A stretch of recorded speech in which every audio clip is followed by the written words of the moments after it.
Salam dəyərli izləyicilər. Bugün sizin üçün 9-cu sinif 3-cü qrup üzrə güvən hazırlıq kurslarının 8-ci sinif üçün keçirdiyi blok sınağının tarix fənninə aid olan sualların izahatını verəcəyəm. Suallarımıza keçid alaq.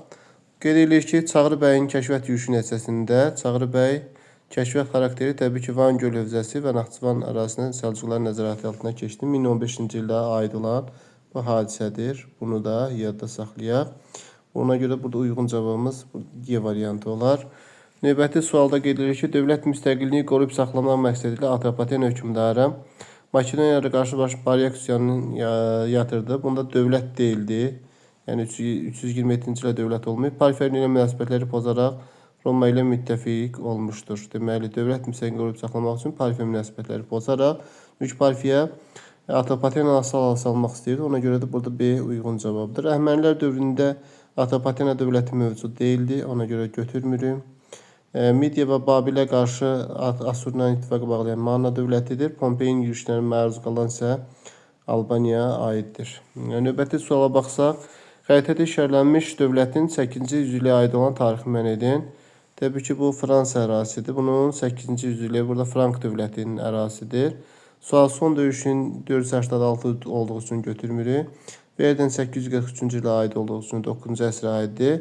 Ərəblərin Avropa ilərləyişinin qarşısını almaqdır. Bəli, Pati döyüşü onu götürüb. Böyük Karl tərəfindən idarə edilməsi götürmək olar. Məsələn, 768-dən Böyük Karl idarə edilib. Ona görə 3-4 C variantı olur. Növbəti sual baxaq. Daha əvvəl baş vermişdir. Əsəd döyüşünə Qarayüsüfün qələbə qazanması 1410. Şirvanşahlar dövlətinin Cəlalilərdən asılı vəziyyətə düşməsi 1367. Azərbaycan Monqolların 3-cü yürüşünə məruz qalması 1256. Əlincə qalasının Əmir Teymura təslim olsun 1400. Şirvanşahlar dövlətində Dərbəndilər sülaləsinin hakimiyyətə gəlməsi 1382-ci ilə aid olduğu üçün daha əvvəl baş verdiyini qeyd edirsə, burada C variantı uyğun cavab olar. Bu da daha əvvəl baş verən hadisədir. Növbəti 35-ci suala baxsaq, Manna hökmdarı Azanın xarici siyasəti üçün xarakterikdir. Uraltı dövlətinin süquta uğradılması xeyr, bu Midiya idi. Midiyanın işğallarına qarşı mübarizə də yanlışdır. Kimelski Sak tayfalarının Mannasına yerləşməsi 7-ci əsrə aid olduğunu götürmürük. Azanın hakimiyyət illəri 718-716-cı ilə aiddir. Asuriya ilə müttəfiqlik münasibətləri saxlanması doğru cavabımız ilə D variantında verilmişdir. Növbəti sual 36-cı sualda qeyd edilir ki, səbəb-nəticə əlaqəsinin doğru verildiyi bəndi müəyyən edin. Şirvanşahların Kürd sahilində məğlub olması, Qarayüsüfün öz hakimiyyətini Azərbaycan şimalına yayması, məğlub olması, Qarayüsüfün Azərbaycan hakimiyyətinin doğru verildiyi bəndi müəyyən edin. Elə A uyğundur. Qazan xanın kəndlərinin bir yerdən başqa yerə köç etməsini qadağan etməsi, əhalinin Bəndər üsyanı. Qazan xanın islahatları ümumiyyətlə belə deyək ki, 1295-dən başlayır 1304-ə qədər. Deyək ki, Bəndərin başçılığı ilə isə 1231-ci ilə aid olduğu üçün götürülmür. Mərv qurultayı 1040-cı ildə olur və Qızıl Arslanın deyək ki, 1040-da Qızıl Arslanın Abbasi xəlifəsinin razılığı ilə Sultan edilməsi 1191-ci ilə aid olduğu üçün götürmürük. Toxtamış xanın Təbrizə ələ keçirməsi 1385-dədir. Burada da Azərbaycan Cəlalilər dövlətinin tərkibinə qatılması isə 1367-dir. Bunların əlaqəsi yoxdur. İraq Səlcuq Sultanı Mahmud 1123-dür. 1123-dür. Burada deyir ki, Şəhsərənlər sülaləsinin hökmranlığının başa çatması isə 1382-ci ilə aid olduğu üçün bu da yanlışdır. Elə doğru cavabımız A variantında verilmişdir. Növbəti sualda qeyd edilir ki, Bizansın Aralıq dənizində ticarət üstünlüyü itirdi. Şimali İtaliya və şəhərləri Aralıq dənizində ticarət öz əllərinə aldı. Bu təbii ki, xaslı yürüşlərin nəticəsi idi. Ona görə də burada B variantı uyğun cavabıdır. Xaslı yürüşlərinin Bizansa mənfi təsiri başladı. Bir müddət müstəqilliyi itirdi. Latin imperiyası yarandı. Növbəti sualda Azərbaycan Elxani Qazan xana qarşı qiyamların baş verməsinin səbəb nə oldu? Təbii ki, o köçəri əmirləri zəiflətmə siyasətini, yerli feodallara yaxlaşma siyasətini yürütdüyünə görə idi. Bu da D uyğun cavab olur. Digər variantlar baxsa, yerli feodallara öz mülklərinin idarəsi üçün yarlıq verilməsi, yarlıq əvvəllər var idi. Elxani Qazan xan Anadolu Səlcuqları üzərinə yürüşü də Bunların əlaqəsi yoxdur. Çobani zülmü ondan sonraki dövrə aiddir. Müsəlmanlar din xadimlərinin sıxışdırılması da olmayıb. Elə D uyğun cavabdır. 38-ci sualda və 39-cu suala baxsaq. Burada deyir ki, 13-cü əsrin 30-cu illərində Gürcü qoşunlarının Azərbaycan torpaqlarının hücumuna təsir göstərmişdir. Bu 1239-cu ilə aid olan hadisədir. Atabəy Əbu Bəkirin dövründə Əbu Bəkir bu dövrdə hakimiyyətdə olmayıb. Çünki onu qeyd elədik ki, 1191-dən 1210-cu ilə qədər hakimiyyətdə olub. Ona görə götürmürük. Şirvanşah 1-ci Afridunun Səlcuqlarla ittifaqı pozması. Afridun bu dövrdə Səlcuqlarla 11-ci əsrin 30-cu illərin əlaqəsi yoxdur. Zəlzələ nəticəsində Aranın xeyli hissəsinin dağıntılara məruz qalması. Bəli, zəlzələ baş verir və ona görə Gürcülər bura hücum eləyir. Hətta Gəncəni dağıntıları, Gəncəni də Gəncə qalaqapılarını qarət edir. Şirvanşahlar dövründə saraya çevrilişi bu dövrdə baş vermir. 1160-cı ilə aid olan hadisədir. Azərbaycan qərb torpaqlarının Slavyanlar hücumuna məruz qalması da yanlışdır. 40-cı sualda 1381-ci ildə Uotaylerin başçılığı kəndi üsyanı baş vermişdi. Kəndlər kralla görüşmək, vəziyyətini yaxşılaşdırmaq üçün tədbirlər görürdülər. Onlar Londona yürüş elədilər. Onlar xeyirxah kralı inanırdılar. Kralla görüşən kəndlər təhkimçilik, biarın ləğvi və vergilərin azaldılması ilə bağlı tələblərini irəli sürdülər. Kral əvvəlcə tələblərindən razılaşdı. Lakin sonra hilə ilə xəyanətkarlarla üsyanı yatıra bildi. İştirakçıların Uotaylerin iştirakçılar üsyanını fərqləndirir. İştirakçıların xeyirxah kralla inanmaları, hilə və xəyanətçiliyin yatırılması, feodal zülmünə qarşı yönəlməsi, 100 illik müharibə dövrünə aiddir. Hər ikisi 100 illik müharibə dövrünə baş verməsidir. Mətndə Uotayler üsyanı Jaklar üsyanını fərqləndirir. Üsyanın Londonda baş verməsidir. Yəni hər ikisi feodal zülmünə qarşıdır. Hər ikisi hilə və xəyanətçiliyin yatırılması, iştirakçıların krala inanmalarıdır. Burada üsyanın Londona baş verməsidir. Çünki Jaklar üsyanı isə Fransa ərazisində baş verdiyinə görə, Uotayler üsyanı Jaklar üsyanından fərqləndirən cəhət də elə məhz Londonda baş verməsidir. Ona görə də D variantı uyğun cavab olur. Növbəti suala baxsaq, 40-cı sual Hülakülər dövlətinin Qaraqoyunlu dövləti ilə oxşar. Eldənizlər dövlətinin fərqli cəhətləri. Hülakülər dövlətinin Qaraqoyununa oxşar. Şirvanşahlar dövlətinin asılasanması oxşardır. Eldənizlərdə də olub. Azərbaycan cənub torpaqlarından meydana gəlməsi deməli Qaraqoyunlu ilə ortaq cəhəti Eldənizlərdən fərqli. Bəli, düzdür. Məsələn, Marağa, Təbriz və Sultaniyə cənubda, Hülakülər cənubda yaranıb. Qaraqoyunlu dövləti də cənubdadır. Təbriz idi paytaxt, Eldənizlər isə Naxçıvan idi paytaxtdır. Ona görə də elə Təbrizin paytaxt şəhər seçilməsi Qaraqoyunlu dövləti ilə ortaq cəhət, Eldənizlərdən fərqli cəhətlidir. Deməli, daha doğrusu Təbrizin paytaxt seçilməsi oxşar cəhətdir. Azərbaycanın cənubuna meydana gəlməsi. Yəni, burada B variantı uyğun cavabdır. Yəni, hər ikisi Azərbaycan cənubunda yaranıb. Növbəti suala baxsaq, elm və mədəniyyət xadimlərinin fəaliyyətinə aid doğru suları tamamlayın. Ömər Xəyyam Cəlalı təqvimi tərtib etmişdir. Doğrudur. Nizamülmülk Gür Əmir türbəsini yaratmışdı. Xeyr, bu Nizamülmülk təxminən 12-ci əsrdə yaşayıb. Daha doğrusu 11-ci əsrdə. Gür Əmir türbəsi isə Əmir Teymurun məzarı üzərində qurulub. Aidli yoxdur. Uluqbəy Səmərqanda rəsədxana inşa edilmişdi. Doğrudur. Burada da elə 1-3, yəni A variantı uyğundur. Sinan Xoca Qüvvətül-İslam Hindistanda olduğu üçün Sinan Xoca deməli Osmanlı memarı idi. Bu Hindistana təsiri olmayıb. Ona görə də 1-3 uyğun cavabdır. 42-yə baxdıq və 43-cü suala baxaq. Xəritədə nömrələnmiş ərazilərdən hansısa aidi xüsusiyyətə verilməmişdir. Slavyanlar tərəfindən qərat edilmişdir. Rəvadilər və Qaraqoyunlu dövlətlərinin paytaxtı olmuşdur. Rəvadilər və Qaraqoyunlu dövlətlərinin paytaxtı Təbriz şəhəri olub. Slavyanlar tərəfindən qərat edilmişdir. Deməli, Rəvadilər və Qaraqoyunlu dövlətlərinin paytaxtı. Qaraqoyunlu dövlətinin paytaxtı Təbriz olub. Slavyanlar tərəfindən qərat deməli 4 rəqəmi olan ərazi 4-dür.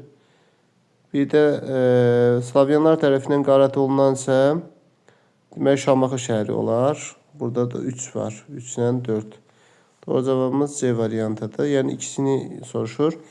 44-cü sualda Albaniya dövlətindən fərqli olaraq Sacilər dövləti Ərəb xilafətinə qarşı mübarizə aparıb. Hər ikisi mübarizə aparıb. Ona görə A yanlışdır. Bərdəni Slavyanların baskınlarından xilas etmişdi.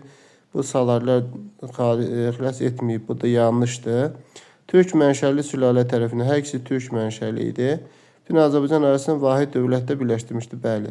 Demək, sacilər olaraq bütün Azərbaycan dövlətini vahid halda birləşdirib deyə uyğun cavabdır. Növbəti 45-ci suala baxsaq, deməli, 45-ci sualda 45-ə baxdıq. Deməli, 45-də deyir ki, 10-cu yüzilin birinci yarısı Qaraxanlı və 14-cü yüzilin birinci yarısı Qızıl Ordu dövlətinin tarixinə aid ümumi cəhət Qaraxanlı dövləti və 14-cü yüzilin ikinci yarısının Qızıl Ordu dövlətinin tarixi üçün oxşar cəhət Səlcuq qoşunlarının hücumuna məruz qalması. Bu aid olmaz. Yəqin ki, bu Qızıl Ordu ilə də bağlı yoxdur. Teymurlərlə mübarizə. Teymurlər ümumiyyətlə 10-cu yüzilin birinci yarısında Teymurlər dövləti heç mövcud deyildi. 1370-də yaranıb. İslam dininin rəsmi din elan olunması. Bəli, ola bilər. Nəyə görə? Çünki İslam dininin yaranması 932-də Qaraxanlı Satıq Buğraqxan İslam dinini qəbul edib. Eyni zamanda 14-cü ikinci yarısında birinci yarısında Özbək xan qəbul edib. Ona görə də bu oxşar cəhət İslam dininin qəbul edilməsi, yəni C uyğun cavabdır. Növbəti sualda Şirvanşah 1-ci Aksitan və Atabəy Özbəyə aiddir. 13-cü yüzdə hökmranlıq etmişlər. 1-ci Aksitan 13-cü yüzillikdədir. Amma Atabəy Özbək 1210-1225-ci illərdə hakimiyyətdə olub. 1-ci Aksitan 1160-1196-cı ilə aiddir. Deməli, A yanlışdır. Yadelli hücumlarına qarşı Gürcülərlə yaxınlaşmışdılar.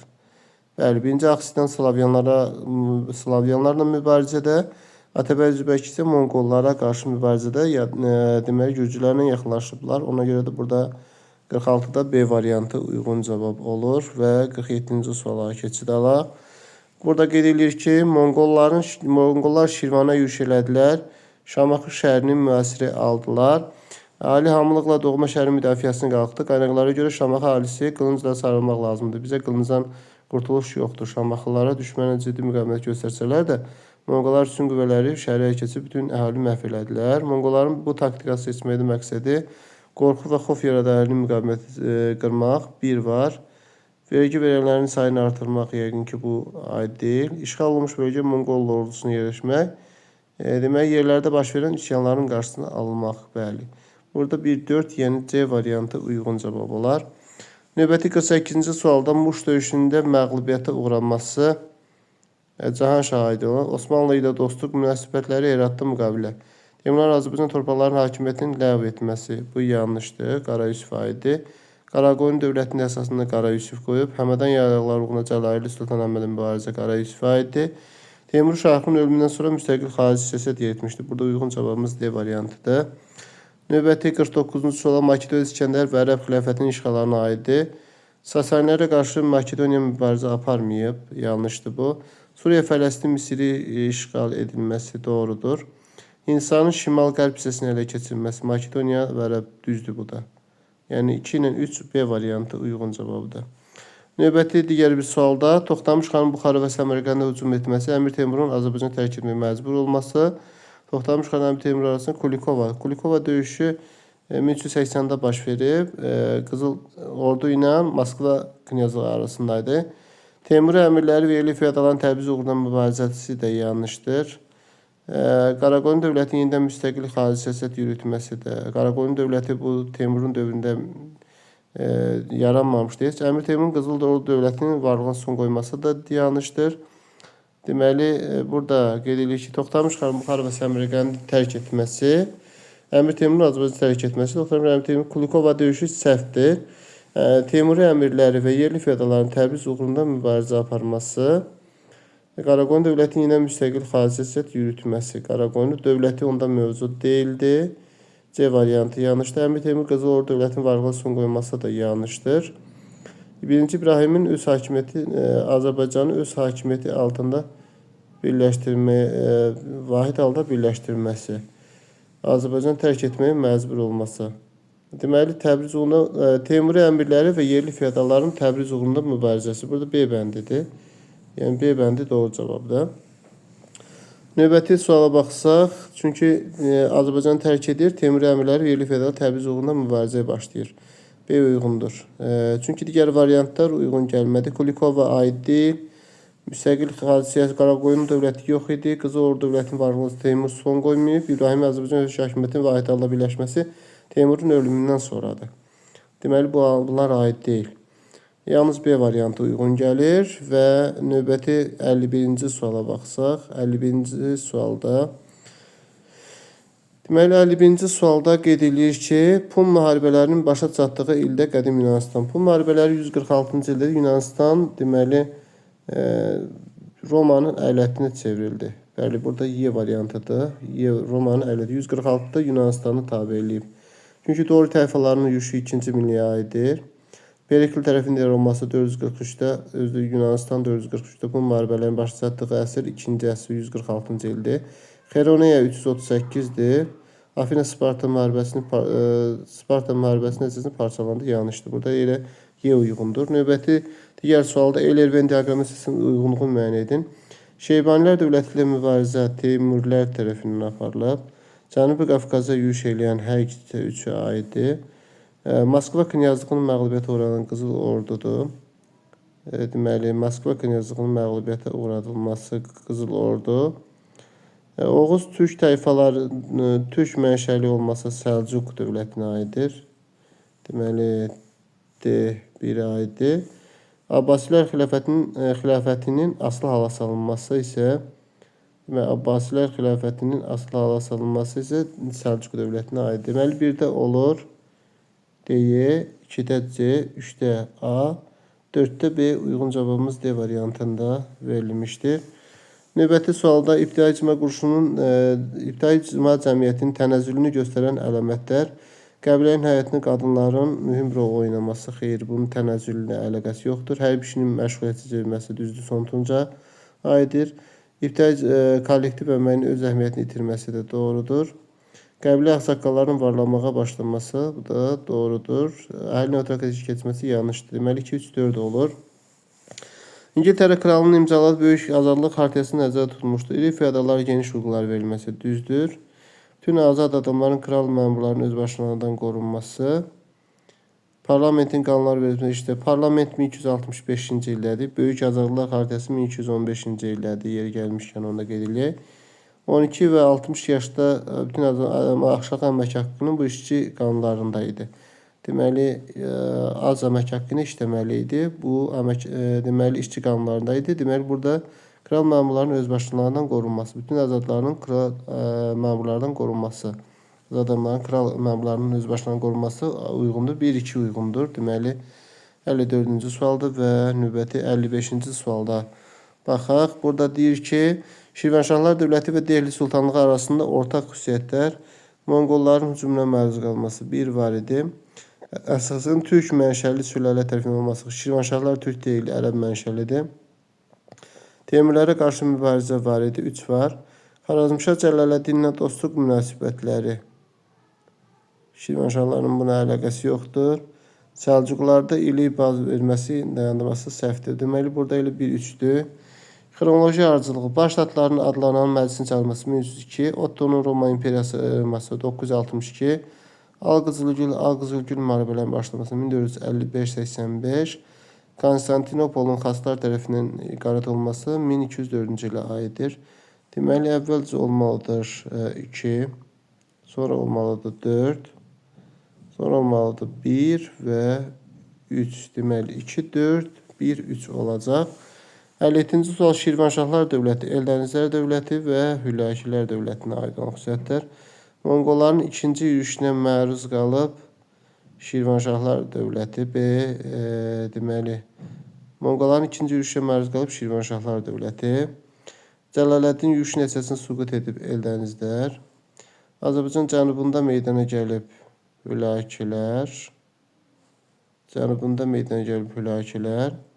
Teymuri dövləti ilə müttəfiqlik münasibətlərinin saxlanması Şirvanşahlar. D bəndi Şirvanşahlar. Bir müddət Çobanilər tərəfindən idare olunmuşdu Hülakilər. Deməli, bu A, D, B və C-yə uyğun gələcək 57-ci sualda. Və növbəti sualda Şərəfəddin Əliyəzdi yazır ki, İbrahim Teymurun hüzuruna qiyməti hədiyyələrlə gəlir və bütün hədiyyələrdən 8, qullardan, deməli, qullardan bütün hədiyyələrdən 9, qullardan 8 hədiyyə gətirir və deyir ki, 9-cu özüməm. Deyir ki, mənbədə bəhs olan dövrdə Şirvanşahlar dövlətinin hansı sülalə? Yəni burada İbrahimdirsə Dərbəndilər olur. Dərbəndi. Mənbədə bəhs olunan Bilyəsin 1-ci İbrahim hansı iki dövlət arasında manevr etməklə? Təbii ki, Qızıl Ordu və Teymurilərin. Çünki şimaldan Qızıl Ordu hücumları var idi. Öz müstəqilini qoruyub saxlayır. Mənbədə Əmir Teymurla görüşməsi mənbədə verilməyən ki, nəticəsi odur ki, ümumiyyətlə həm öz daxili müstəqilini qoruyub saxladı, həm də Qızıl Ordunun talanıcı yürüşlərindən xilas oldu. Dinlədiyiniz üçün təşəkkür edirik.